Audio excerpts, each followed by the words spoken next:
Forgive and Forget, song number 3 on Get Out of My Way. This song is the ballad on the record, and I instantly fell in love with this music when Matt first sent it to me. I have a soft spot for ballads, rock ballads, call it whatever you want. It's a ballad, it's a love song, it's a not love song, whatever you want to call it. But I fell in love with this instantly. So needless to say, this was probably the hardest one for me to write lyrically. The lyrics, I was going back and forth trying to figure out if I wanted this to be from my point of view or from a woman's point of view. And I just couldn't make up my mind, so I split the difference and have this song coming from both points of view. It's a special song to me because it relates to me at one point in my life. Not now. I'm in a good space. But it can relate to everybody, I'm sure, at some point in time. But this is probably, I have to say, this is probably my favorite song on Get Out of My Way. If it's not my favorite, it's in my top 5. That's good. It's important. But, yeah.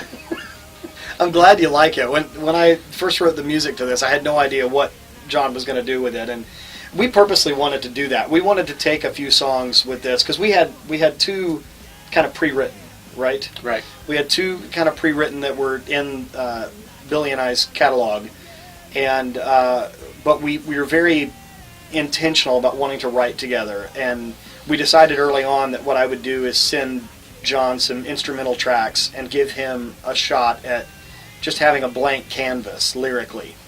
And so I didn't know what he was going to do with it. I mean, I knew that it was, just from the feel of it, I knew it was, probably going to be a love song. And it's so relatable.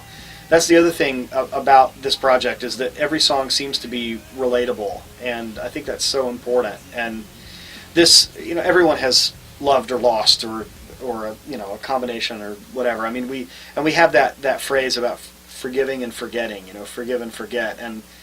And I know that I've been personally through situations where I've said, yeah, I've been able to move on, and I've been able to forgive that person, but I'll never forget it. Right. It's the pain is still there. And sometimes the pain from a fallout with someone, whether that be a romantic relationship or a friendship or a partnership, sometimes that pain can last for decades. I mean, it's just sometimes it dulls over time, but it's still there, and you can remember it and how bad it was. And so when I heard the lyric for this, when John came in to do scratch vocals, I was really blown away by the sentiment of it and by the passion and the performance. And I couldn't wait to get roll vocals on it. And when we did, I was very excited.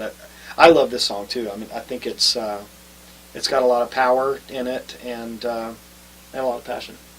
Yeah, it definitely has a lot of power and passion. It's like I said, it's probably my favorite song on the disc. It really is. I listen to this one over and over, and I listen to the record every once in a while. But this one, it's weird about this one is I can see this one being going to country radio.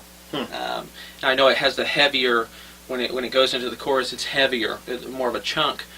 But it still has to me, it still has a country feel to it. It's still a rock song. To me, it's always going to be a rock ballad.